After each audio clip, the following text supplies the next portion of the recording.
Au son de ma voix, tiens-toi debout, lève la main vers le Seigneur.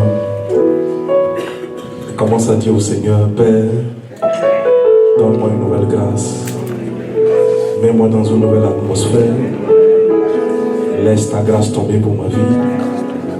Dans le nom suprême de Jésus-Christ. Que je sois étiré, Seigneur. Amène-moi à faire un pas vers l'avant. Au nom suprême de Jésus-Christ. Que l'agenda du diable prenne feu. Que ta grâce descende au nom de Jésus-Christ. Aujourd'hui, nous parlons de la maturité spirituelle. Alors, avant tout propos, je ne sais pas si j'ai déjà conté l'histoire ici. Il y avait un pays dans lequel il y avait un bateau qui effectuait une croisière. Les croisières sont des voyages sur des bateaux. Et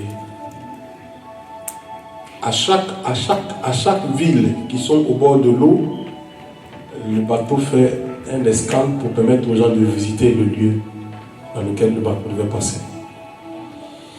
Et dans cette région-là, il fallait seulement se procurer son ticket pour avoir accès au bateau pour la croisière. Et on a su qu'il y a plusieurs personnes qui ont procuré le ticket. Et le jour J, le jour de l'embarquement, parmi toutes ces personnes-là, il y a aussi un monsieur qui s'est procuré le ticket. Et le jour J, il était habillé dans un complet jacket qui était légèrement délavé. Et quand il s'est regardé, il a vu les autres qui étaient dans des belles, de beaux ensembles, de belles coutures. Il a été intimidé. Et donc lui, il ne s'est pas pressé parce que les gens se pressaient pour entrer dans le bateau. C'était quartier libre. Quand tu arrives, la chambre qui te plaît, tu y entres un peu, tu t'installes. Donc les gens couraient pour aller s'installer dans les belles chambres, tout ça. Et lui, à son tour, il ne se pressait pas. Et donc quand il est rentré à l'entrée du bateau, à sa droite, il y avait 7 chambres qui étaient là. D'accord? Et la 4e chambre, il entre, il se couche. Sur la table, il voit qu'il y a 14 pains. Donc en lui-même, il s'est dit, effectivement, ce qu'on a dit du bateau, c'est la vérité. Parce que quand vous avez le ticket pour le bateau, vous avez droit à tout ce qui est dans le bateau. Vous mangez à tout, vous ne payez plus rien. Et donc quand lui il rentre, il voit les 14 pains. Il s'est dit en lui-même, effectivement, le bateau est fourni. D'accord? Le bateau commence son voyage. Chaque jour, le monsieur mangeait 2 pains. Au bout d'1 semaine, il a fini les 14 pains. 2 semaines après, ça faisait 3 semaines que le bateau s'était engagé dans son voyage. Le monsieur, pendant les 2 semaines là, il était couché, il avait faim. Il y a un homme qui s'est dit en lui-même dans le bateau, je me promenais un peu dans le bateau pour voir, pour découvrir un peu ce qu'il y a dans le bateau. Et donc, pendant qu'il part dans sa visite, il rentre là, il voit tel aspect, il voit tel endroit, il apprécie. Et lui, dans sa visite, il part à la sortie du bateau. Et lui, à sa gauche, il voit cette chambre. Il ouvre la première, la deuxième, la troisième. Dans la 4e, il voit un monsieur qui est couché là, mais qui est amaigri. Vous savez, quand tu es en jeûne, on sait. Quand tu as faim aussi, on sait. D'accord? Il regarde le visage du monsieur, il dit, toi, tu as faim. Il dit, justement, il a faim. Il dit, mais alors, tu es dans ce bateau, tu as faim, donc tu es un clandestin. Il dit, je ne suis pas un clandestin.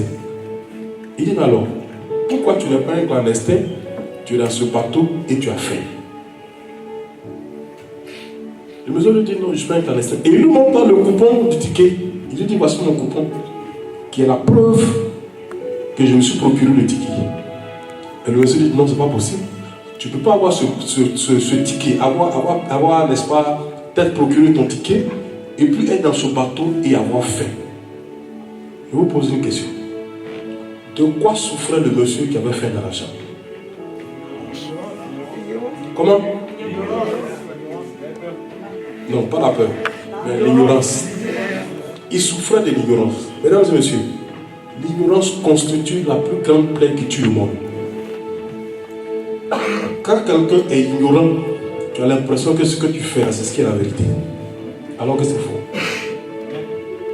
C'est pour ça que la Bible dit en Luc le chapitre 24, verset 40 jusqu'au verset 42, Jésus, après sa résurrection, a fait 40 jours avec les disciples et il s'est attelé à leur communiquer l'enseignement pour ouvrir leur esprit, afin qu'ils comprennent les Écritures. Pourquoi? L'enseignement vient pour donner la connaissance. La connaissance écoule l'ignorance. Écoute-moi, Nous sommes dans une vie, si tu ne sais pas quelque chose, il y a des choses que tu ne pourras jamais faire. Amen. Je me souviens, il y avait une voiture Mazda CX7, pardon, Mazda X3. La voiture m'a vraiment plu. Mais le jour où je me libérais de la voiture, le monsieur à qui a vendu la voiture, il y avait un bouton que je voyais chaque fois. Je ne savais pas à quoi servait le bouton. Le monsieur a appuyé le bouton, je vous assure, il a pris 7 CD, il a mis. Comme on le dit en Côte d'Ivoire, gars, la voiture là prend 7 CD. Moi je me débrouille toujours avec un CD quand je vais en voyage, je finis et change. J'ai dit, monsieur, il ne vend plus la voiture. Comment on peut être ignorant jusqu'à ce point? Et j'ai compris un peu la puissance de l'ignorance. Il m'a au cœur. Et donc après, il y a une autre voiture, la CI7. Je dis, toi, tu ne me gagnes pas cette fois-ci. J'ai appuyé le bouton, il y a mis les 7 CD. Je vais en voiture. Ça joue. Voyez un peu l'ignorance. Quand quelqu'un est ignorant, il a l'impression que ce qu'il est en train de faire, c'est la vérité. Alors que c'est faux. L'ignorance tue. L'ignorance détruit. L'ignorance met en retard. Si Esaü dans la Bible savait que le fait de vendre son droit d'aînesse pour de l'haricot allait l'empêcher, n'est-ce pas, de recevoir la grâce. Parce que dans le temps, la tradition était que la bénédiction était transmise de père en fils. Mais quel est le fils le plus aidé généralement? L'aîné, pardon. Donc, s'il savait ça, il n'allait pas vendre son droit d'aînesse pour la nourriture. Et donc, j'ai envie de dire à quelqu'un, l'Église se doit, et chaque chrétien se doit de courir vers la connaissance. Vous savez, en termes de miracle, il faut avoir la connaissance. Pour commander pour qu'un paralytique puisse marcher, il faut avoir la connaissance. Même, n'est-ce pas, pour avoir, n'est-ce pas, les yeux ouverts par rapport à ces choses, il faut avoir la connaissance. Même pour gérer, n'est-ce pas, un département, il faut avoir la connaissance. Pour gérer quoi que ce soit dans votre vie, il faut avoir la connaissance.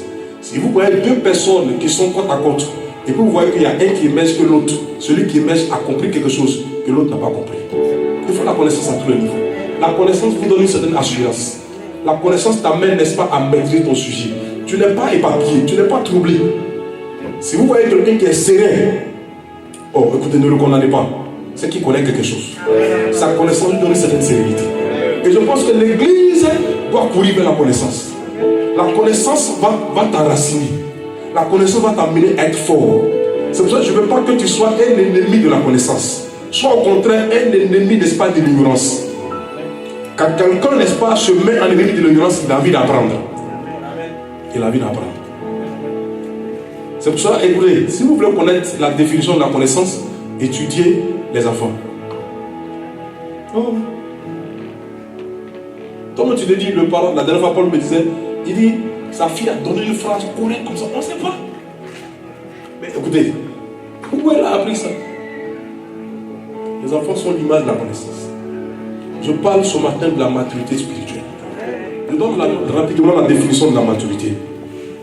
La maturité, le dictionnaire français dit, c'est la période de la vie humaine caractérisée par le plein développement physique, affectif et intellectuel. Donc quand quelqu'un est en train de se développer physiquement, le dictionnaire dit la personne est en train d'atteindre sa pleine maturité.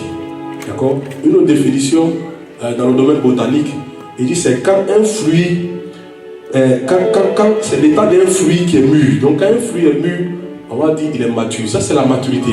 C'est pas spirituel, hein? C'est la maturité dans sa définition simple. D'accord? On est ensemble, hein? Est-ce qu'on est ensemble? Pas comme ça, c'est vrai qu'il y a le froid, mais fais un effort. Hein? Gloire à Dieu. Alléluia. Alors, qu'est-ce que la définition spirituelle? La définition de la maturité spirituelle. La maturité spirituelle, c'est devenu de plus en plus semblable à Jésus. Quand quelqu'un dans sa marche cherche à devenir de plus en plus semblable à Jésus, il est sur le chemin de la maturité. Et ça, on va beaucoup lire. Prenons ensemble Galates le chapitre 2, le verset 22. Je suis comme, qu'est-ce qu'il dit? Je lis la parole de Dieu. Vas-y. J'ai été crucifié avec Christ. J'ai été crucifié avec Christ. Et si je vis, ce n'est plus moi qui vis. Ce n'est plus moi qui vis. C'est Christ qui vit en moi. C'est Christ qui vit en moi. Si je vis maintenant dans la chair, je vis dans la foi au Fils de Dieu. Amen.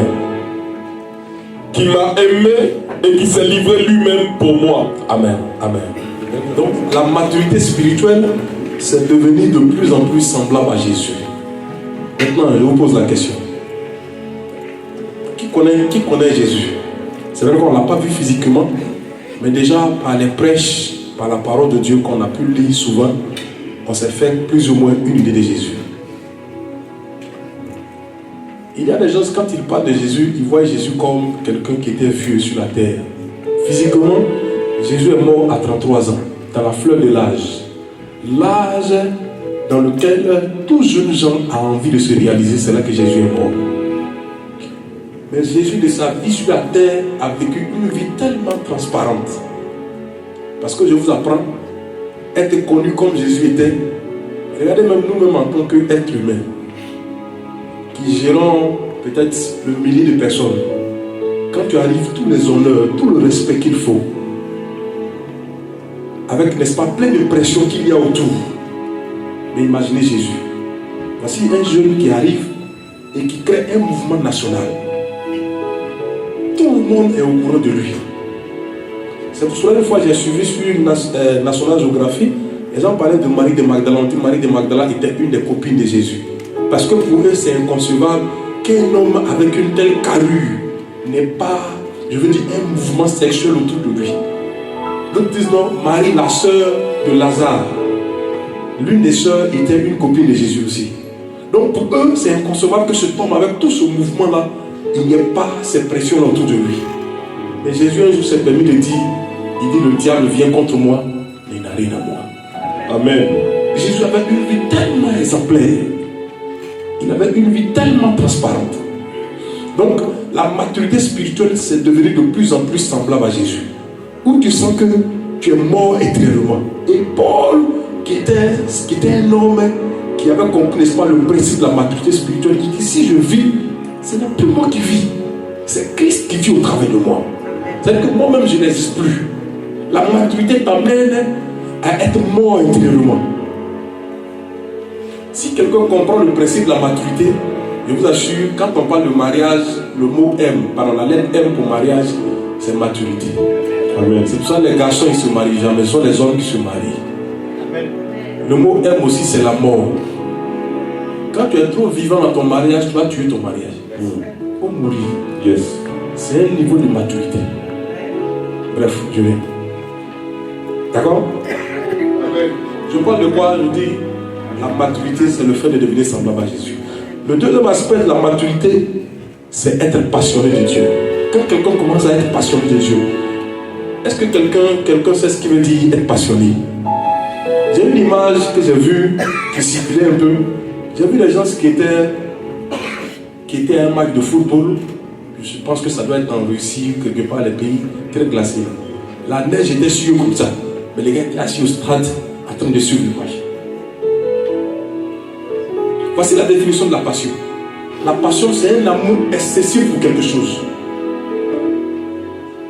D'accord? Être dans le domaine, le niveau de la maturité spirituelle, c'est être passionné de Dieu. Et quand vous prenez les gens comme David, qui dit, je désire une chose, c'est habiter dans la maison de Dieu tous les jours de ma vie. Je vous donne les paroles, les versets bibliques. Philippiens 1, verset 21. Il dit, Christ est ma vie, la mort m'est inquiet. Psaume 42, verset 2. Prends le psaume 42, verset 2. Comme une biche soupire après des courants d'eau. Hein?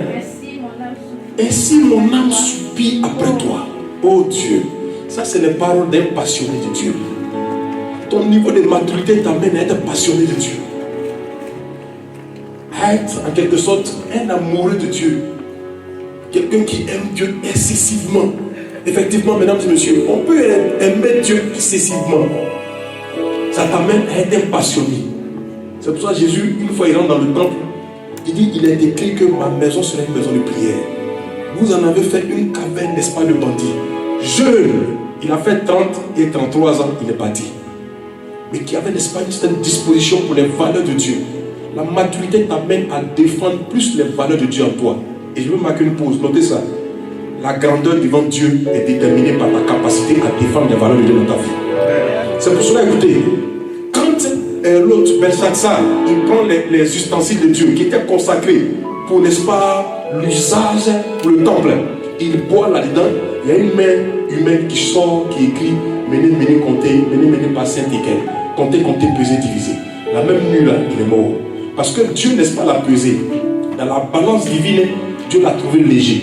Parce qu'il n'était pas prêt à défendre les valeurs de Dieu. La maturité spirituelle t'amène à défendre. Ce que je suis en train de dire, je ne suis même pas dans mon message. Je pose seulement, je vais dire, comment vous appelez ça, le décor. Je plante le décor pour que, n'est-ce pas, on sache où on est en train de partir. Je trouve que... Est-ce qu'il y a des gens ce matin? Super. Alors, donc la capacité à être passionné de Dieu.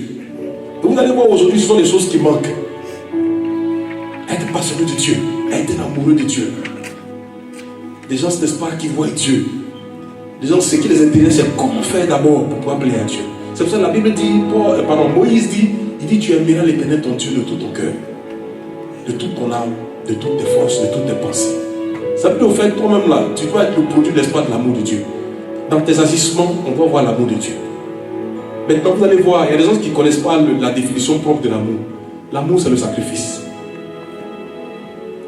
Vous me demandez qu'est-ce que c'est que l'amour? L'amour, c'est le sacrifice. Parce que si tu aimes, c'est qui va te caresser, c'est le sacrifice. Amen. Oh. Amen. Tu aimes et puis tu n'es pas prêt à te sacrifier, c'est que tu n'aimes pas. Quelqu'un me suit, hein? D'accord? Je parle de la maturité spirituelle. Donc c'est la capacité à être passionné de Dieu. Quand quelqu'un commence, tu sens qu'en toi, l'amour de Dieu est en train de grandir. Tu es sur le chemin, n'est-ce pas, de la maturité. Je parlerai dans mon exposé de plusieurs points par lesquels on peut déterminer soit si on est mature ou si on n'est pas mature. C'est pour ça qu'à la fin, je vais vous poser une question. Si j'ai oublié, pardonnez, rappelez-moi. Hein? Luc le chapitre 5, le verset 4 à 6.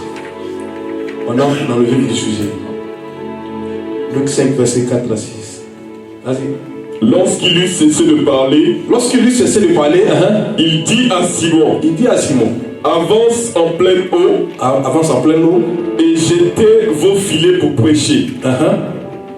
Simon lui répondit, Maître, nous avons travaillé toute la nuit sans rien prendre. Mais sur ta parole, je jetterai le filet. Justement. L'ayant jeté, il prit une grande quantité de poissons et leur filet se rompait. Écoutez, le fait pour les disciples d'avoir obéi à la parole de Dieu est un acte de maturité.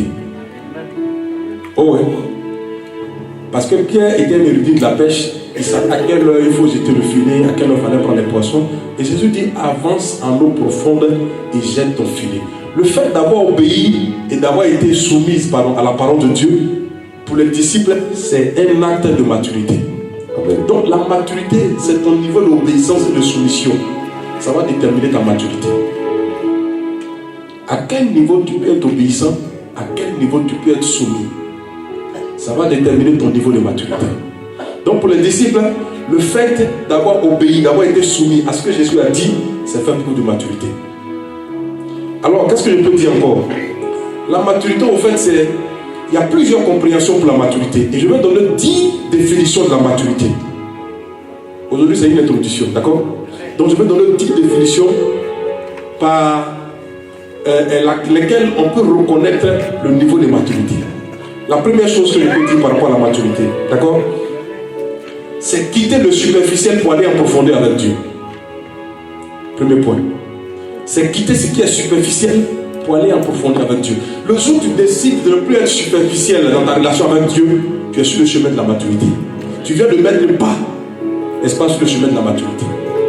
Quitter ce qui est superficiel pour aller dans ce qui est profond avec Dieu. Deuxième définition. C'est quitter le parvis pour le lieu saint et du lieu saint au lieu très saint. Vous savez, dans le découpage du tabernacle, il y avait trois découpages. Il y avait le parvis, il y avait le lieu saint et il y avait le lieu très saint. Donc le parvis, c'était le lieu dans lequel, quand le peuple arrive, tout le monde a des causeries là, tout le monde échange, tout ça. D'accord? Donc là, on est un peu éparpillé. Le lieu saint, c'est le lieu dans lequel le peuple se doit d'offrir maintenant les sacrifices. Le lieu très saint était réservé seulement aux sacrificateurs. Ou encore si vous voulez le souverain sacrificateur. Donc il partait là-bas et là on mettait une chaîne avec la clochette à son pied. Donc quand il est là-bas, il doit remuer le pied un des pieds à tout moment pour savoir qu'il est vivant. Parce que là-bas, s'il a un péché, Dieu le frappe automatiquement. Donc il doit remuer. Et dans le cas où Dieu va le frapper, là, la chaîne, c'est pour le tirer. On le tire, bon, on tire son cadavre, quoi. Vous voyez, non? Voilà. Donc c'est pour ça qu'on mettait la chaîne. Et donc, la maturité, c'est quitter le pavis. C'est-à-dire que le lieu où il y a tellement d'amusement pour aller dans le lieu saint. Et du lieu saint pour aller dans le lieu très saint. Donc ça veut dire quoi? Au fait, en somme, la maturité, c'est le processus pour te rapprocher plus de Dieu. D'accord? Donc, première définition, j'ai dit quitter le superficiel pour aller en profondeur. Deuxième, c'est quitter le lieu saint pour le lieu, pardon, le pavis pour le lieu saint pour le lieu très saint. Donc, là, vous allez comprendre que la maturité, c'est tout un processus. Mais la maturité vise à te faire progresser. Donc, si tu ne progresses plus, ça veut dire que tu deviens immature. Donc, plus, n'est-ce pas, tu progresses, tu deviens mature au fur et à mesure. Parce que d'entrée de jeu, j'ai dit, c'est une affaire de développement. C'est une affaire, n'est-ce pas, de croissance. C'est le fait de grandir. Donc, on doit avoir un changement morphologique, mais un changement aussi, n'est-ce pas, dans ton état d'esprit. Il faudrait qu'il y ait ce changement-là. Donc, depuis que tu es chrétien, est-ce que tu peux dire que tu es en train, encore tu es devenu mature, encore tu es dans une phase de maturité? Est-ce que tu peux voir l'évolution de ta maturité? On revient. La troisième chose, c'est quitter les plaintes pour embrasser la mission. Ça, je vais expliquer. Quitter les plaintes pour embrasser la mission. Ça veut dire quoi? Ça veut dire que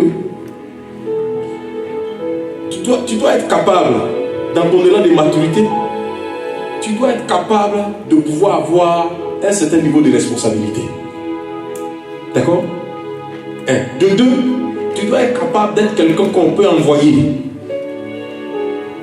Il y a des gens à l'église qu'on ne peut jamais envoyer. C'est-à-dire qui préfèrent être là, à la même position, qui préfèrent être là, qui préfèrent être là, qui préfèrent être là. Quand tu es là, qu'on n'arrive pas à te confier quoi que ce soit, et même dans ce qu'on t'a confié, on ne sent pas un mouvement vers l'avant, c'est un signe d'immaturité pour toi. Oh oui. La quatrième chose, c'est quitter les besoins primaires, les besoins de première nécessité pour les besoins d'accomplissement. C'est quitter les besoins de première nécessité pour les besoins d'accomplissement. Et ça, je donne l'histoire d'Ésaü. Ésaü, Genèse le chapitre 25, verset 29 à 34. Ça, vous lisez. Je vais expliquer. Ésaü, s'il savait que un plat d'haricots allait l'amener à perdre son droit d'aînesse, il n'allait jamais le faire. C'est faire preuve d'immaturité. Faire preuve d'immaturité pour la nourriture. Un plat d'haricots. Il a dit à son frère, j'ai trop faim. Donc, yo, si tu veux là, prends le droit d'aînesse. Moi, je m'en fous de ça. C'est faire preuve d'immaturité. Écoutez, combien de fois des gens ont banalisé des choses qui pouvaient être l'expression de leur percée pour des choses inutiles comme ça. Il a vendu son droit d'aînesse pour la nourriture. C'est être immature. Donc, la maturité, c'est quitter les choses de première nécessité pour, n'est-ce pas, entrer dans une phase d'accomplissement. Ça veut dire quoi? Ça veut dire que tu dois savoir faire la part des choses. Quand tu es quelqu'un de mature, quand ton niveau spirituel est élevé, tu sais faire la part des choses. Tu sais trier ce qui doit venir dans ta vie et puis rejeter ce qui ne doit pas venir. La sixième chose, je ne vais pas lever ta besoin. Cinquième, c'est quitter la position d'enfant pour aller à la position de fils. Ça, je veux qu'on dise ça. Hébreux 5, verset 12 à 13. C'est quitter la position d'enfant pour aller à la position de fils. Ou en somme, c'est quitter l'aspect d'enfant pour être un fils. Je lis la parole. Hébreux 5, 12 à 13. Vous en effet qui depuis longtemps devriez être des maîtres. Vous avez encore besoin qu'on vous enseigne les premiers rudiments des oracles de Dieu. Vous avez besoin qu'on vous enseigne les premiers rudiments des oracles de Dieu.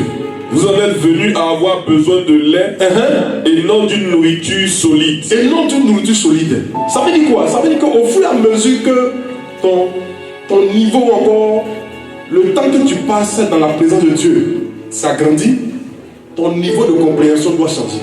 C'est quitter la position d'enfant pour parvenir à la position de fils. Ton niveau de compréhension doit pouvoir changer. Au fur et à mesure que ta relation avec Dieu grandit, ton niveau de maturité doit grandir aussi. Tu ne dois plus être un enfant. Maintenant, comment on peut déterminer un enfant? Si vous voulez mieux comprendre, chaque fois que vous lisez une portion de la parole de Dieu qui vous compare à quelque chose, il faut étudier la chose à laquelle, pardon, à quoi Dieu vous a comparé là. Il faut étudier ça. Pourquoi? Dieu dit, on doit plus être, n'est-ce pas, au lait, on ne doit plus être des enfants. Comment un enfant est? Pour que Dieu dise, on ne doit plus être à cette étape-là. Souvenez-vous d'une parole que Paul a dit. Il dit aussi longtemps qu'un héritier reste un enfant, il ne diffère en rien d'un esclave. Et là, il reprend encore, il dit, Hébreu dit, au fait, quand j'analyse dans les normes, vous devez être des maîtres, mais vous êtes encore au lait. Mais qu'est-ce qu'il a regardé? Alors que physiquement, c'était déjà développé, mais spirituellement, ils n'étaient pas développés. Leur compréhension, leur manière, leur agissement présentaient qu'ils étaient enfants.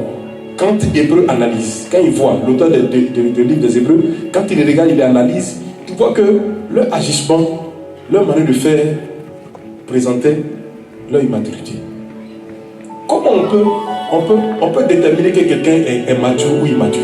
Ce n'est pas l'âge qui fait la maturité. Quelqu'un peut être âgé et puis être très immature. Donc écoutez, ce n'est pas le fait de dire Dieu à l'église qui fait de toi quelqu'un de mature. Mais c'est les gestes, la manière, n'est-ce pas, d'appréhender, de comprendre, de pratiquer la parole. La manière de faire certaines choses va nous amener à savoir si je suis mature ou immature. Et ce matin, j'ai envie de vous parler de cœur à cœur. D'accord? Je peux, non? Amen? Oh, la question est de savoir, est-ce que je suis mature ou est-ce que je suis immature? Je vais vous poser ça encore à la fin. Donc pendant mon exposé, réfléchissez. Vous allez voir si chacun est mature ou si on est immature. La maturité n'a rien à voir avec l'âge. Il y a comme ça des doyens que vous pouvez croiser au quartier. Le gars, il est très immature. Avec son âge, ses agissements. Donc si tu le vois dans son costume, tu peux dire bon, il est mature. Mais quand tu le testes dans ses agissements, oh, ce gars-là est très immature. Mais par contre, tu peux voir un jeune qui a la tête sur les épaules, qui est posé, dedans est rempli. Il sait faire la part des choses. Quand un chrétien est mature, il sait faire la part des choses. Il y a des choses auxquelles il comprend que ça ne me ressemble plus. Regardez ce que Jésus est venu faire. Jésus, quand on a accepté Jésus, ce que Jésus est venu faire, il est venu nous amener à faire la distinction. On regarde, on dit telle chose, ça ne nous ressemble plus. On ne fait plus ça. Voici la chose, c'est simple. Hein? Jésus est venu au fait lever notre niveau de maturité. Il est venu éveiller notre conscience. C'est pour ça que Paul avait des révélations très profondes. Il s'est permis de dire en Romains chapitre 12, il dit ne vous conformez pas au siècle présent, mais soyez transformés par le renouvellement de l'intelligence. D'accord? La transformation, dans transformer, il y a trans au pied à forme. Trans, c'est au-delà. La forme, c'est la forme. D'accord? Le chrétien n'est pas comme de l'eau. Pour dire qu'il prend toutes les formes.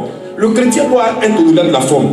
Pourquoi? Parce qu'il y a un renouvellement de l'intelligence. Le système de pensée doit être transformé. Les agissements doivent être transformés. La manière de faire, là, on doit changer, n'est-ce pas? On doit voir un changement dans ta manière de faire.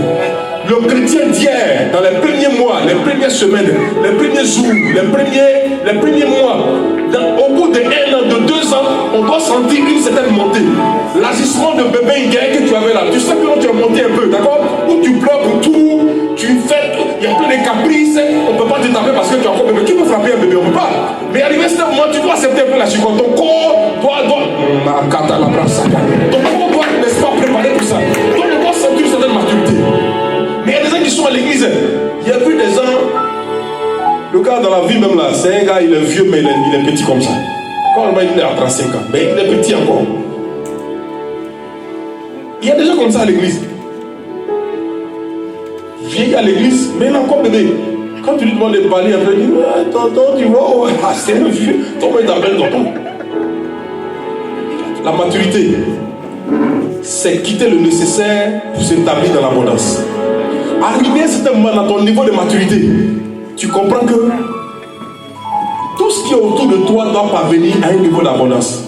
Le fait de se contenter là, c'est pas mauvais. D'accord? Mais arrivé à un certain moment, tu dois chercher, n'est-ce pas, à faire un pas vers l'avant. Oui, ton niveau doit monter. Donc c'est quitter ce qui est nécessaire pour parvenir à ce qui est abondant. Arrivé à ce moment, et ça se fait dans tout. Un homme mature spirituellement, il comprend que, je veux dire, arrivé à ce moment, le contentement, là, il doit monter un peu.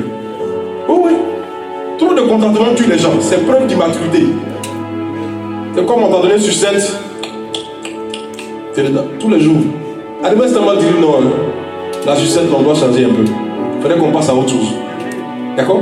Donc, dans ton niveau de maturité, tu as envie, n'est-ce pas? Quand quelqu'un est sur le produit de la maturité, tu as envie de monter les étapes. Arrivé à ce moment, tu veux monter encore. Tu veux monter, tu veux monter, tu veux monter. Quelqu'un qui est sur le chemin de la maturité a soif de la progression et de la croissance. Oui. Je suis dans les 10 définitions. On a laquelle? Okay. Donc, la 6e, c'est affronter le désert pour aller à Canaan. La maturité, c'est affronter le désert pour aller à Canaan. Et tout ça, je vous donne ça, mais je prenais tout le temps tout à l'heure, n'est-ce pas, pour élargir tout ce que je suis en train de dire. C'est quoi? C'est apprendre c'est affronter le désert pour aller à Canaan. Il y a plein qui ne sont pas prêts à affronter le désert. Aujourd'hui, même quand on parle à l'église que le chrétien doit passer par le désert, il y a des gens qui disent ah, ça fout là, il y a ça sur ma tête. Qui ne sont pas prêts pour ça. Il y a le désert. Et dans le désert, Dieu va évaluer, n'est-ce pas, notre niveau de maturité. Asseyez-vous un peu un instant.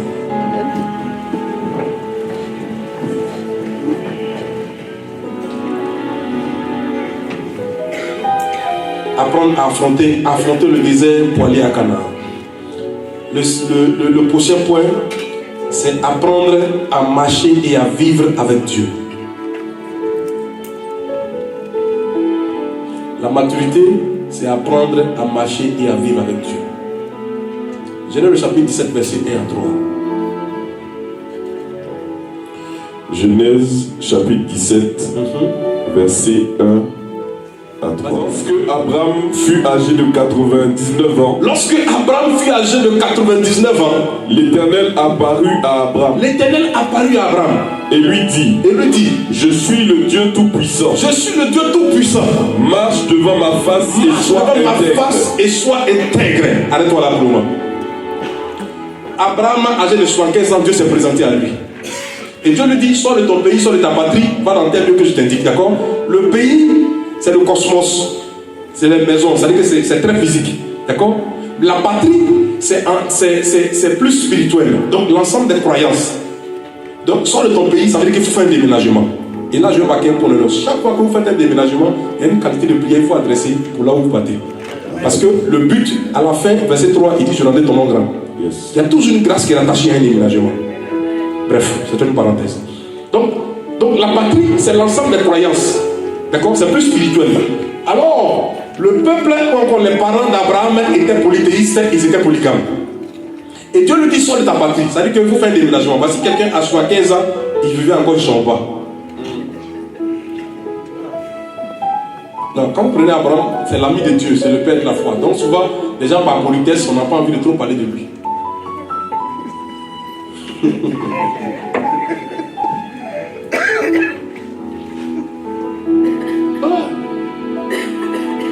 Et à 75 ans, il n'avait pas d'enfant.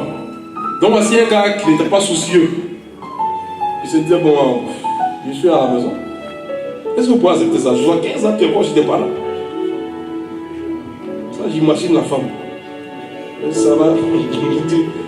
Tu n'es pas ambitieux. Reste là, tu as 15 ans. Peut-être là, mais ils sont mariés peut-être à 40 ans. 30 ans. Ou même encore 35 ans. 40 ans, 75 ans, ça fait beaucoup. D'accord? Et Dieu descend. Vous savez, souvent, il y a des gens tellement ils sont inactifs, Dieu lui-même a oublié de descendre. Vous venez de pousser un peu. C'est comme Gédéon qu'on sort. Gédéon, il y avait une promesse de Dieu rattachée à sa vie pour être un général.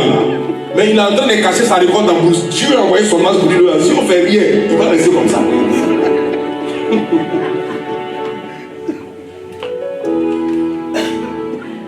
Bon, écoutez, on a tout le temps, on a un point où on va. Mais là, je suis en train d'enseigner. Hein? Donc, on revient. Ok, donc là, écoutez, Dieu se révèle à lui, il lui donne à 75 ans ce qu'il devait faire. Donc, ils étaient polythéistes. Polythéistes, ils adoraient plusieurs dieux, et puis ils étaient polygames. Donc, Dieu lui dit, sors de ta patrie. Ça veut dire que sors, il ne faut pas être polythéiste. Il y a moi seul que tu dois adorer. Et puis il ne faut pas être polygame, il ne faut pas avoir plusieurs femmes. Donc il part, il s'installe quelque part. Quand il arrive dans son pèlerinage, il passe un peu en Égypte, il découvre une coutume là-bas. La coutume, sa femme aussi découvre. Depuis qu'ils sont mariés, jusqu'à 75 ans, ils n'ont pas d'enfant. Prenez toutes les femmes, et ça n'a jamais changé. Depuis le temps jusqu'à aujourd'hui, c'est un déshonneur pour une femme de ne pas avoir des enfants. Et puis chez eux, à leur temps, c'était plus poussé. C'est pour ça que vous allez voir Anne et Pénina, c'était une bataille à la maison. C'est pas seulement une moquerie à la maison, c'était dehors aussi. On se moquait de Anne dehors. C'était toujours comme ça. D'accord? Et donc cette femme-là, quand elle découvre, en sortant de l'Égypte, il part avec une servante qui s'appelait Agar. D'accord? Et donc la femme, dans son envie d'avoir des enfants, elle a découvert que là-bas, la femme pouvait pousser sa servante une fois dans le lit de l'homme. Mais là, Abraham, c'est une nouvelle personne. Dieu lui a dit, sors de ton pays, sors de ta patrie. Donc tu ne pratiques plus ça. Ça veut dire que toi, tes désirs sont focalisés uniquement sur ta femme. D'accord? Ok. On est ensemble, hein? On est ensemble? Ok, donc, là, arrivé quelque part, la femme, avec le cœur meurtri, elle dit à son mari, il faut prendre la jeune fille. Je vous assure, Abraham a regardé quelque chose et puis il a accepté. Il a vu la jeune fille fraîche, avec tout devant, derrière, les pare-chocs, tout était là complet. Sinon Dieu lui a dit, il ne faut pas prendre en dehors de ta femme là, il ne faut pas toucher une autre femme. Mais à côté, Abraham peut savoir que c'est le cœur d'une femme meurtrie. Sinon, une femme ne peut jamais encourager son mari à avoir des relations avec une autre femme. Jamais, jamais et jamais. Il y a des femmes ici, non? C'est vrai ou c'est faux? Non, on dirait qu'il n'y a pas de femmes ici. Vrai ou faux? Ah, attends. Une femme qui écoute son degré, elle ne peut jamais pousser son mari, je vous assure. Même si elle le fait, c'est à contre-cœur. Donc Abraham était un homme spirituel qui côtoyait Dieu. Il savait un peu. Mais qu'est-ce qu'il a découvert? Il allait vers la jeune fille. Il a eu le forfait, il a connu, n'est-ce pas, le forfait avec la femme. Et avec 86 ans, il lisait toute la Bible. Dieu n'a plus parlé à Abraham encore. Pendant de 86 ans jusqu'à Genèse chapitre 17. Il a quel âge maintenant là? 99 ans. Ça fait quel âge? Ça fait combien de temps? Ça fait 13 ans. 13 ans où Dieu n'a pas dit une parole à Abraham. 13 ans où Dieu n'a rien dit à Abraham. 13 ans où Dieu ne s'est pas prononcé vis-à-vis d'Abraham. 13 ans où peut-être un Dieu ce jour, ceux qui étaient là au campement disent, oh celui-là c'est l'ami de Dieu. C'est le gars, il marche avec Dieu. Et quand Dieu s'approche de lui, Dieu lui dit, écoute-moi Abraham, je suis le Dieu tout-puissant. Le Dieu tout-puissant c'est le El Shaddai. Écoute-moi Abraham, tu ne me connais pas, peut-être que je ne me suis pas présenté à toi, et puis on a engagé la marche. Mais je suis le Dieu tout-puissant. J'ai toute la puissance pour élever, j'ai toute la puissance pour abaisser, j'ai toute la puissance pour tuer, j'ai toute la puissance pour donner la vie. Tu ne me connais pas, j'ai toute la puissance à tout faire. J'ai toute la puissance. Dieu a décidé, n'est-ce pas, d'établir le protocole. Parce que deux hommes peuvent-ils marcher ensemble sans s'être convenus au préalable. Et là, Dieu s'est rendu compte que certainement peut-être qu'il a violé un protocole. Je vais établir, peut-être ce homme-là, il ne me connaît pas. Je suis le Dieu tout-puissant, je suis El Shaddai. Marche devant ma face, sois intègre. Attends, pendant tout ce temps-là, Abraham marchait où? Hein? Il marchait où? Et ça, il y a plein d'erreurs que plusieurs chrétiens font comme ça. Abraham a fait preuve d'immaturité. Ouais. Il a fait preuve d'immaturité.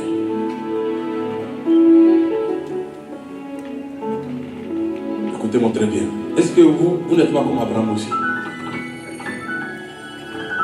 Il y a plein qui ont quitté leur pays pour venir s'asseoir ici. Écoutez-moi.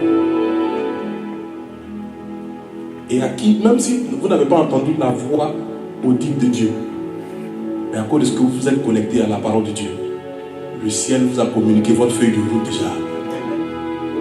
Et quand vous êtes venu ici, vous avez tout changé. Immaturité. Il dit immaturité. Parce que la Bible ne change jamais. Le Dieu auquel vous êtes connecté, il sait pourquoi. Vous allez me dire, toi tu es au pays, tu es dans ton pays là-bas. Donc ici, dans les réalités, vous dites quoi? Vous dites quoi? Donc, tu ne sais pas ce qui se passe. Nous ici, tu ne sais pas. Écoutez, attends, soit tu es chrétien ou tu n'es pas. Si vous êtes connecté à un fétiche et puis votre fétiche vous dit, même quand tu vas en France, il faut avoir le style qu'il faut. Tu vas pas suivre. Demandez aux gens qui sont frottés un peu au fétiche là. Tu vas pas suivre. Tu vas suivre. Oui. Attends, arrivé à un certain moment, je pense qu'arrivé à un certain moment, chaque fois, vous savez, chaque fois que vous êtes là, que Dieu vous sensibilise par rapport à quelque chose, c'est que le ciel atteint un mouvement de votre part. Chaque fois que vous faites un constat par rapport à quelque chose, le ciel atteint un mouvement vous concernant. Chaque fois que vous remarquez qu'il y a telle chose, telle chose, telle chose, si vous n'êtes pas en mouvement par rapport à ça, la chose continue. Quand Dieu vous donne, n'est-ce pas, le constat, il vous amène, n'est-ce pas, à faire le constat, c'est qu'il y a un mouvement que Dieu attend de vous. Si vous restez sans mouvement, je vous assure, vous avez perdu, n'est-ce pas, comme votre saison de visitation. C'est pourquoi Jésus s'est permis de pleurer sur Jérusalem pendant qu'il descendait. Après la vision ouverte qu'il a eu avec Bagé, vous avez, n'est-ce pas, la note qui était attachée quelque part, et ça je reviendrai là-dessus, d'accord? Donc il descendait et il a pleuré sur Jérusalem. Il dit Jérusalem, tu ne sais pas, mais tu es en train, n'est-ce pas, de rater beaucoup de choses, parce que tu n'as pas discerné le temps où tu as été visité. Quand Dieu te donne de faire un constat, quand Dieu te donne, n'est-ce pas, d'entendre un message, il y a des gens qui voient dans les messages, n'est-ce pas, comme des problèmes, des projectiles. Je ne fabrique jamais des projectiles pour venir à l'église. Je suis un orateur, je suis un bon prédicateur. Il y a tellement la paix, tellement l'âge. Mais chaque fois qu'ils voient, n'est-ce pas, comme des projectiles. Oh, on a venu de la vie d'aujourd'hui. Non. Chaque fois qu'une parole vient, vous savez, en Afrique, on dit, si on a versé alcool brûlé sur toi, que ça te brûle quelque part, c'est qu'il y a une plaie qui est fraîche qui est là.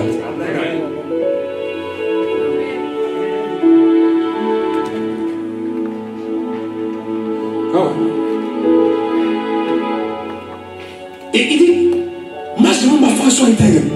Où Abraham était tout le temps. Il marchait devant la face de qui? Pour que Dieu vienne lui dire, marche devant ma face. Chaque fois que Dieu te dit sois obéissant, c'est que tu as un problème d'obéissance. Chaque fois que Dieu te dit paye ta dîme, c'est que tu as un problème de payer ta dîme. Chaque fois, ce sur quoi Dieu va te sensibiliser, tu as un problème avec ça. C'est pour ça qu'il a dit à la femme, aime ton mari, pardon, au mari, aime ta femme. Parce que l'homme a un problème d'amour. L'homme peut coucher avec 5 femmes par jour. Vous savez, mesdames, l'homme n'a pas besoin d'aimer forcément une femme pour avoir des rapports avec elle. Il a tes doigts là, ça lui plaît déjà là. Son kiki s'élève en même temps, il va venir coucher. Quand j'exhorte les femmes par rapport, n'est-ce pas, au sexe opposé, je dis, non, un homme n'a pas besoin de ça. Et quand il dit aussi la femme soit soumise, la femme a un problème de soumission. Toutes les fois que Dieu te sensibilise sur quelque chose, il y a un problème. C'est une parenthèse. Et c'est une introduction. Mais je ne suis pas encore dans le vélo mon message. On est au 8e point. C'est vivre une vie de dépendance totale à Dieu. La maturité, c'est vivre une vie de dépendance totale à Dieu. Est-ce que tu dépends totalement de Jésus? La maturité, c'est vivre totalement une vie dépendante de Dieu. Écoutez-moi, levez la tête. Levez la tête.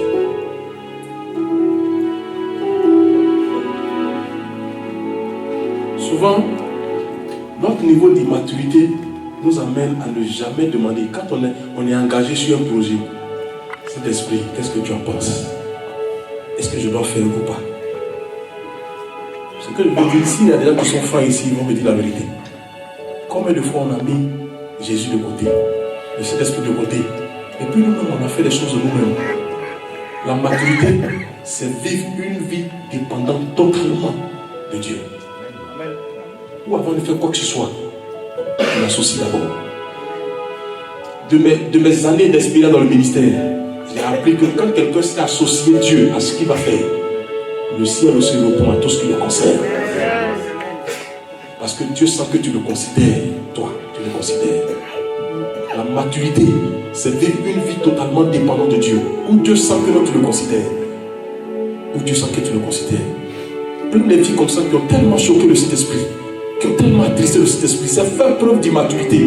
Un chrétien mature, dans son expansion, encore dans son développement, il cherche toujours à être dépendant de Dieu. Donc avant de faire quoi que ce soit, il va demander toujours, n'est-ce pas, la vie de Dieu.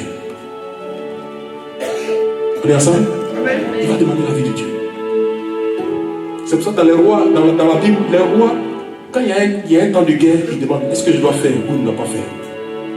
Est-ce que je dois attendre ou ne dois pas attendre? Vous voyez, généralement c'est arrivé beaucoup comme ça, sur David, sur Josaphat, tout ça.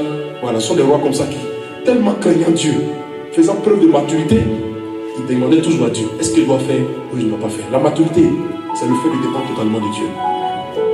Dépendre totalement de Dieu. Oh, je dis dépendre totalement de Dieu. Amen. Oh. Est-ce que vous connaissez Dieu? Il peut tout faire. Il est plus réel que le vêtement que vous portez. Même le sang qui circule dans vos veines, il est plus réel que cela. Il est plus réel, n'est-ce pas, que le vent qui souffle autour de vous. Il y a des gens qui ne savent pas comment Dieu, il peut tout réaliser, il peut tout accomplir. Tu n'es pas à la mauvaise place. Tu n'es pas connecté, n'est-ce pas, au faux Dieu ou encore, n'est-ce pas, à la force divinité. Tu es connecté, n'est-ce pas, à la bonne divinité. La seule chose qui manque, il a besoin, n'est-ce pas, dans ton élan de maturité, que tu saches, n'est-ce pas, lui faire confiance. Tu saches, n'est-ce pas, dépendre totalement de lui, l'associer à tout ce que tu fais, prendre son avis par rapport à tout ce que tu fais, même en tant qu'être humain. Si tous les jours, avant de faire quoi que ce soit, tu prends la vie, n'est-ce pas, de la personne qui est en face, la personne qui est en face de toi va se sentir honorée dans ta vie. De sorte que même quand tu es en face de quoi que ce soit, lui aussi va lever le doigt pour toi. C'est ça le niveau de maturité. Est-ce que l'église source vivante se soucie d'avoir une vie totalement dépendante de Dieu?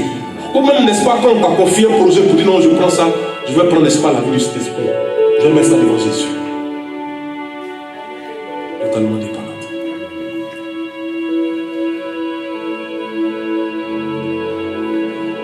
Je suis toujours dans mon introduction. Je développerai tout à l'heure tout ce que je suis en train de dire.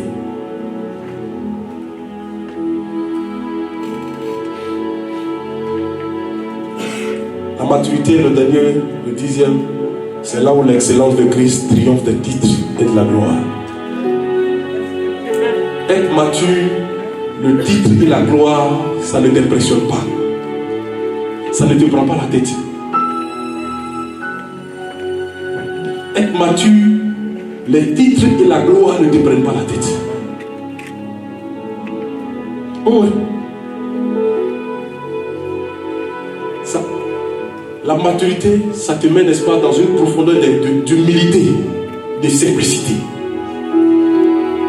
Les titres et la gloire ne te prennent pas la tête, de sorte que tu marches comme ça.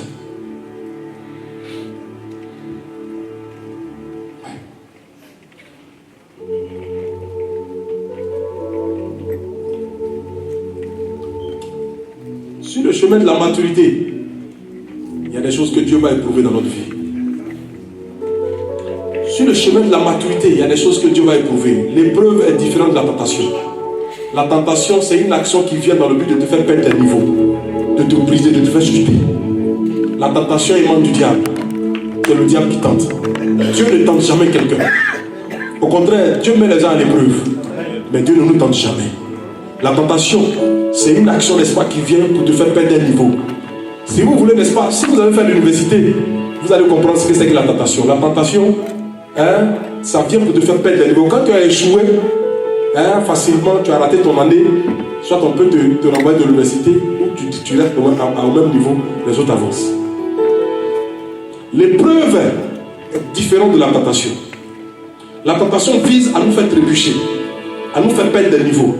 Mais l'épreuve est un chemin de préparation pour un positionnement.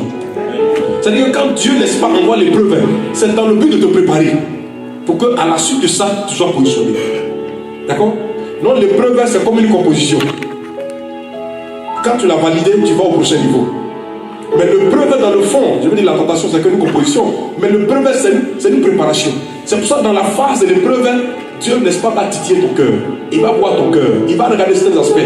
Vous savez, la bénédiction de Dieu, quand la Bible dit en Proverbe 11, verset 22, que la bénédiction de Dieu n'est suivie d'aucun chagrin. Ça veut dire quoi? Ça veut dire que Dieu, quand il t'a béni là, lui, il ne regrette pas, toi aussi, tu ne dois pas regretter aussi, tu ne regrettes pas aussi. C'est ça, c'est le principe de bénédiction de Dieu. D'accord? Oh oui.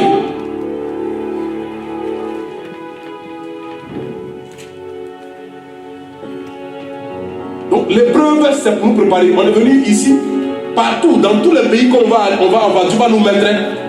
Tout ce qui va venir comme difficulté, voyons ça, n'est-ce pas, comme une épreuve. La tentation, c'est plus, n'est-ce pas, je vais dire, une action qui vient dans le but de te faire mettre dans un péché, de te faire mettre dans une désobéissance. Quand tu tombes, quand tu obéis à la désobéissance, à la tentation, je t'assure que tu perds des niveaux. C'est comme on t'enlève les galons. Il y a des gens qui ont perdu les galons parce qu'ils sont tombés dans plusieurs tentations. Ils sont tombés dans plusieurs tentations. Ils ont obéi à plusieurs tentations. Tout Tout ce à quoi tu obéis, tu deviens esclave de ce à quoi tu obéis. Si quelqu'un obéit à la cigarette, il est esclave de la cigarette. Il obéit à la boisson, il est esclave de la boisson. Tout ce à quoi tu obéis, tu deviens esclave. C'est-à-dire que quand lui te paye, tu dois faire automatiquement.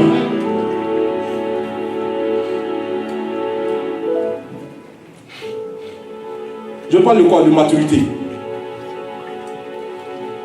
Je parle de maturité. Dans la maturité, tu vas faire la différence entre la tentation et l'épreuve. Ce qui est en train de venir, je sens que c'est Dieu qui est en train de me prouver. Je reste ferme, je n'abandonne pas.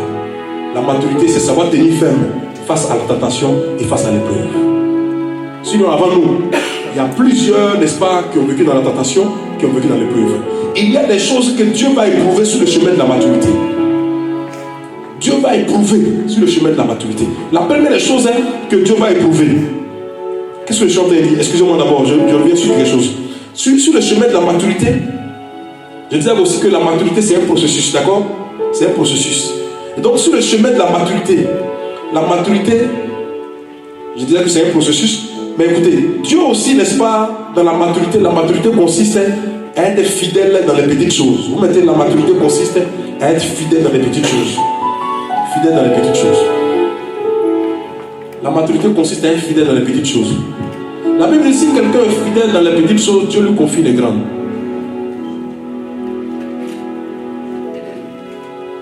Fidèle dans les petites choses.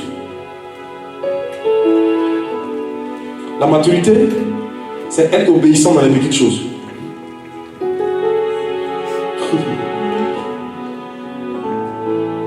Être quoi? Obéissant dans les petites choses. Souvent, tellement, bon, ça c'est petit, donc bon, c'est un petit truc, facilement on peut se passer de ça. La maturité, c'est regarder à tout. La maturité, c'est dire la vérité dans les petites choses. 4, la maturité, c'est éviter les petits, refuser les petits mensonges. Quand quelqu'un est mature, il a envie tellement d'être correct. Le 5e point, la maturité, c'est refuser les petits actes d'impureté. Un jour, je parlais avec un ami et il me parlait d'un serviteur de Dieu.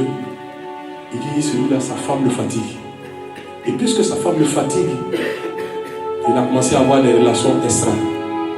Il sort avec les femmes en désordre. Et je lui ai dit, mais vous qui êtes connecté à lui, qu'est-ce que vous lui dites? Il dit, bon, on le comprend. Parce que, bon, c'est pas sa photo. Je lui ai dit, c'est une erreur, vous ne l'aidez pas. Vous ne l'aidez pas. Je lui ai dit, mais est-ce que tu sais quand Jésus dit, au dernier jugement, il dit, Seigneur, n'avons-nous pas prophétisé en ton nom? N'avons-nous pas fait des miracles en ton nom? Et puis Jésus va dire, arrière de moi, ouvrier d'iniquité, je ne vous connais pas. Et ce jour-là, je lui ai fait un coup sur qu'est-ce que veut dire ouvrier d'iniquité. Ouvrier, ça veut dire que tu travailles dans quelque chose. Donc tu travailles, iniquité, c'est l'iniquité. Les petits péchés, c'est l'iniquité. Les petits trucs qui sont là. Hein? Et les petits mensonges, les petits trucs. Ça devient un style de vie pour toi. Tu mens facilement, tu fais ceci facilement, tu libères ici facilement. Tu vois un peu, non? Hein? Hein? Et lui, ça c'est devenu une vie pour lui.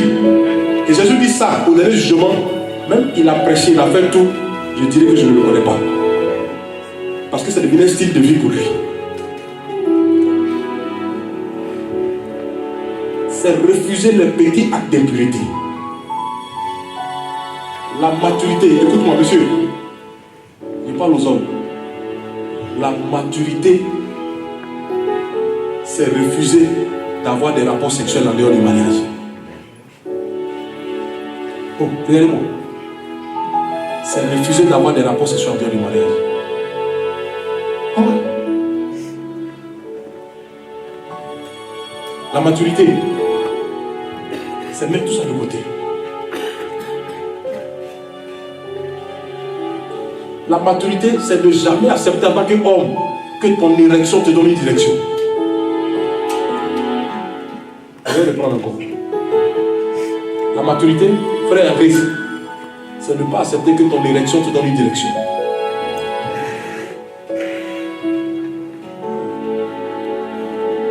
Ah, donc, sinon, il y a tous les trucs, hein. Tu as fini, tu dis non, personne ne m'a vu. Mais alors que Dieu t'a vu.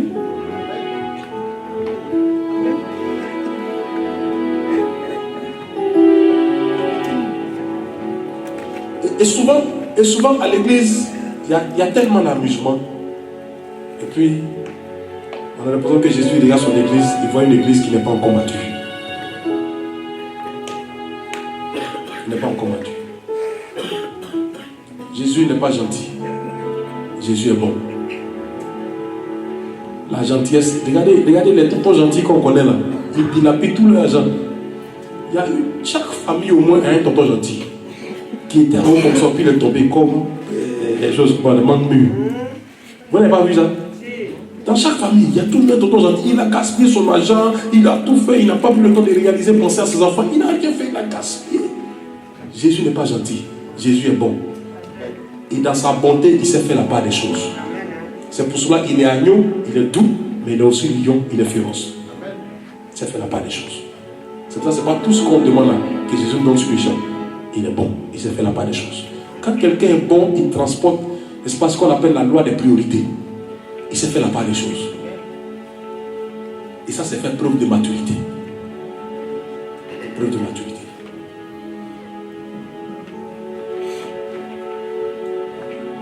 Si quelqu'un dort, c'est qu'il a un problème de maturité.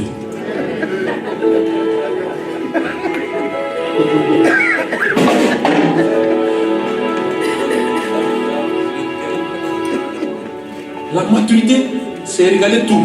C'est être capable de filtrer dans sa vie. De regarder tout. La maturité, c'est regarder tout, filtrer dans sa vie. La maturité, c'est être sensible même à la petite voix comme ça de cet esprit. Moi, souvent, je dis, quand un homme ou une femme aime, la voix de l'amour est grosse comme ça. La voix de cet esprit est mince. Et ça, si tu ne fais pas preuve de finesse, tu ne vas pas discerner la voix de cet esprit. Tu vas te dire, soit là où tu es en train de partir là, je n'aime pas. Et lui, il est en train de te dire ça. Oh, prophète, rappelle-moi, je vais prêcher sur les 12 voix qu'un chrétien peut entendre. Pour une orientation. Je parlerai de la phase d'intimité. Comment avoir une intimité avec Dieu? Tu sais, souvent, quand ton niveau de prière est profond, tu veux couper ta prière, puis tu sens qu'il y a un bras qui t'attrape pour dire reste. Parce que Jésus aime ta présence. Il est amoureux de toi, il aime ta présence. C'est comme un homme qui aime une femme. Il n'est pas pressé pour que la femme quitte sa présence rapidement. Si tu as quelqu'un, il est pressé pour que tu quittes sa présence. Quand tu vas dire, oh oui, c'est quelque chose de la semaine prochaine. C'est un suspect, c'est un suspect.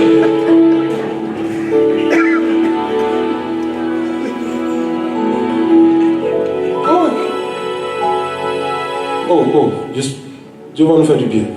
Écoutez-moi seulement, écoutez-moi. Tout ce que je viens de dire, c'est pour nous pousser à un certain niveau. Il n'y a rien de tel que de savoir qu'il y a des gens qui disent, moi j'ai confiance en Dieu. Le niveau de maturité, c'est une autre question.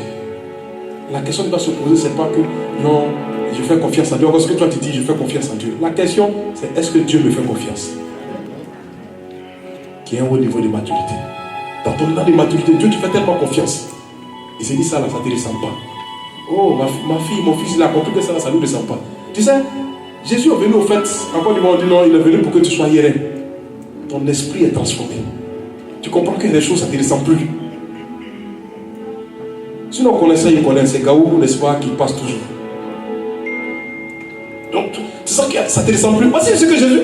L'évangile voit ça, hein? Jésus est venu pour te dire que ça, il y a des choses qui ne te descendent plus. Donc, il te donne un autre style de vie, une autre façon de fonctionner, une autre manière d'être. Donc, il y a des choses qui te. Le jour que tu tombes dedans, tu sens que une fois il te sensibilise pour dire non, reviens. Remets les pas. Quand tu remets, pouf, le Saint-Esprit se reprend automatiquement. Et puis vous le continuez encore. Mais quand ça devient un style de vie, pour finir, tu n'entends plus rien.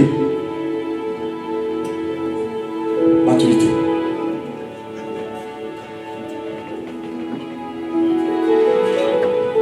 Sur le chemin de la maturité, Dieu va éprouver. Il y a des aspects que Dieu va éprouver. La première chose que Dieu va éprouver, il y a notre loyauté. Sur le chemin de la maturité. Et c'est là maintenant que je vais commencer à parler. Écoutez-moi attentivement. Sur le chemin de la maturité, Dieu va éprouver notre loyauté. Maman, Dieu va éprouver notre loyauté. 2 Rois, le chapitre 2, le verset 2. La Bible dit que Élisée versait l'eau sur la main d'Élie. Voici quelqu'un qui a dit à ses parents que je suis devenu pasteur. Même il avait 24 bœufs, il a tué tout devant ses parents là. Pour faire sa semence, n'est-ce pas, pour entrer dans le ministère. Des parents même lui donnent un conseil pour dire, mais qu'est-ce que tu vas faire? Ça la garde, ça demain, ça peut te servir. Il a tué tout. Change tout en sacrifice pour le ministère que je m'en vais faire. Donc tous les parents, peut-être il y a une fête qui a été faite pour dire, oh, notre fils devait pasteur, et ça va. Des années après, on retrouve Élisée en train de verser l'eau. Lui, son travail de pasteur là, c'est verser l'eau sur la main d'Élie. Donc imaginez ses parents arrivent un jour, on s'allume, on arrive, premier jour, on peut comprendre, il verse l'eau. Deuxième jour, à midi, le soir, il verse l'eau. Je vous assure. Ils m'ont dit, donc attends, tu as tué tous les bœufs là-haut. Tu nous as dit au revoir là, donc c'est venu verser l'eau sur la main de ton ami. Pour te donner pasteur. Écoutez, sur le chemin de la maturité, Dieu va éprouver notre loyauté. On a l'impression que c'est un travail inutile. Mais quand quelqu'un verse l'eau sur la main d'un leader, son oreille, n'est-ce pas, est penchée vers le cœur. Pour, n'est-ce pas, écouter le battement du cœur du leader. Pour voir, papa, voyez ce que papa pense, voyez ce que papa a envie de faire, voyez ce qui est dans le cœur de papa présentement. Et Élisée connaissait, n'est-ce pas, les pensants du cœur d'Élie. Sur le chemin, n'est-ce pas, de la maturité, Dieu va éprouver notre loyauté. Notre loyauté vis-à-vis de Dieu. Oui, oui. Le fait de verser l'eau, n'est-ce pas, sur la main, n'est-ce pas, d'Élie, c'est avoir un cœur de serviteur. Sur le chemin, n'est-ce pas, de la maturité, Dieu va éprouver notre loyauté, à avoir, n'est-ce pas, un cœur de serviteur. Parce que le serviteur est loyal. Le serviteur ne se soucie pas de qu'est-ce qu'il va manger. Il s'assure d'abord que son maître ait mangé avant même, n'est-ce pas, de chercher à manger. Amen, amen. Sur le chemin de la maturité, Dieu va éprouver notre loyauté. Les messages que vous recevez à l'église, et ça je le dis toujours, quand vous recevez un message à l'église, si vous êtes intelligent, si vous êtes conscient, vous prenez ce message-là, vous l'appliquez à vous, mais vous travaillez là-dessus pour l'appliquer à votre entreprise, à votre vie de tous les jours dehors. Si vous appliquez, n'est-ce pas, le message de la loyauté, si vous gérez une entreprise, vous allez discerner ceux qui sont loyaux et ceux qui ne sont pas, les personnes qui sont loyaux et qui ne sont pas, pardon, les personnes qui sont loyales et ceux qui ne sont pas loyaux. Vous allez discerner, vous allez voir, vous allez appréhender. Pourquoi? Mais vous avez pris ça où? Vous avez pris ça à l'église.